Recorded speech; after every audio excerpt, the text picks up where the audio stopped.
100 दिन पूरा कर लिया है, 105-10 दिन हो गया है।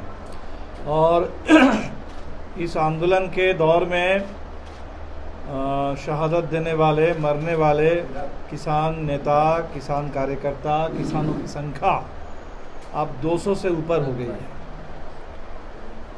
तो किसान आंदोलन का जो संदेश है अब पूरे देश में पहुंच गया है। और ये आवाज़ हमने देखा कि जो चुनाव होने वाले हैं बंगाल में, असम में, तमिलनाडु, केरल, पौंडीचेरी में, उन चुनावों में भी आवाज़ गूंज रही है। किसान नेताओं का जत्था पूरे देश का दौरा कर रहा है और जनता से ये अपील है कि भारतीय जनता पार्टी को कोई वोट नहीं, क्योंकि ये वोट ले करके भाजपा ने किसानों पर चोट किया, देश के ऊपर चोट किया। और इसीलिए ज़रूरी है कि इस समय भाजपा को अब वोट ना मिले, वोट का उसको हक नहीं है। किसानों के साथ साथ इस समय ज़बरदस्त मज़दूरों का भी आंदोलन जारी है निजीकरण के खिलाफ। और 15 तारीख को पूरे देश में सभी केंद्रीय ट्रेड यूनियन ने निजीकरण विरोधी दिवस ऐलान किया है। बैंक और बीमा में 2 दिन की हड़ताल है। तो हम पूरे इस मजदूर आंदोलन का साथ दे रहे हैं और हमें लगता है कि ये दौर ऐसा है कि जहां किसान का आंदोलन, मजदूरों का आंदोलन, और हम नौजवानों से भी अपील करेंगे, जो रोज़गार के लिए नौजवानों का आंदोलन है, वो भी निजीकरण के चलते रोज़गार का ज़्यादा संकट खड़ा हुआ है। तो रोज़गार अगर पाना है देश में तो निजीकरण पर रोक लगानी होगी। तो निजीकरण के खिलाफ नौजवान भी आगे आए और इसलिए ये जो दौर है इस समय किसान, मजदूर और नौजवानों का एक साझा आंदोलन खड़ा हो। तो 18 तारीख किसान सभा और किसानों के मुद्दे पर विधानसभा में मार्च है। 23 तारीख पूरे देश में भगत सिंह के शहीद दिवस के मौके पर नौजवानों के कार्यक्रम है। 26 तारीख किसान संगठनों ने और ट्रेड यूनियनों ने मिलकर भारत बंद का ऐलान किया। तो उस भारत बंद को भी हमारा पूरा समर्थन रहेगा।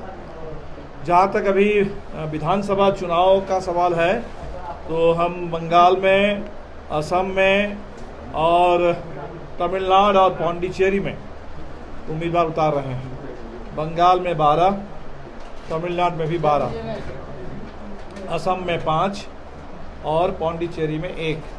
केरल में हमारे कोई उम्मीदवार नहीं होंगे। और केरल में जो वाम लोकतांत्रिक मोर्चे की सरकार है, उस मोर्चे को हमारा समर्थन है। बंगाल में जहां हम नहीं लड़ रहे हैं, उन सीटों में जिन सीटों पर 2016 के में हम गठबंधन के साथ हैं, वहां कांग्रेस, सीपीआई, सीपीएम, माले, अन्य और पार्टियां एक गठबंधन बना है। उस गठबंधन के तहत सोनीतपुर जिले के बेहाली से हम चुनाव लड़ रहे हैं। हमारे चाय बागान के नेता कॉमरेड विवेक दास वहाँ उम्मीदवार हैं। और इसके अलावा कार्बी आंगलोंग जो पहाड़ी ज़िला है, उस ज़िले में भी 4 सीटों से हमारे उम्मीदवार चुनाव में लड़ रहे हैं। ये चुनाव का दौर बहुत महत्वपूर्ण है, क्योंकि इस समय पूरे देश में जो किसानों का मुद्दा है और जिस तरह से ये सरकार देश को बेचने का काम कर रही है। मोदी जी कहते हैं कि सरकार का काम कारोबार करना नहीं है, लेकिन लगातार वो देश को बेच रहे हैं। स्ट्रेटेजिक जो एसेट्स हैं, नेशनल एसेट्स हैं, रेलवे, बैंक से लेकर के बंदरगाह, पोर्ट, हर चीज़ को बेच दे रहे हैं।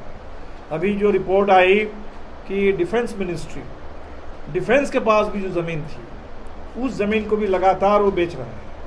और उस ज़मीन को बेच करके भी जो पैसा है, उसका एक ही हिस्सा सिर्फ डिफेंस के काम में आएगा, पता नहीं बाकी पैसा कहाँ जा रहा है। तो ये देश बेचने का जो कार्यक्रम ले रखा है मोदी सरकार ने, इस पर ज़बरदस्त अभी तत्काल रोक लगाने की ज़रूरत है। तो इसलिए ये जो चुनाव है, हम समझते हैं कि भारतीय जनता पार्टी के खिलाफ एक निर्णायक जनादेश, बिहार में काफ़ी हद तक ये जनादेश हमें मिला था। हालांकि सरकार फिर भी बच गई, लेकिन सरकार बच जाने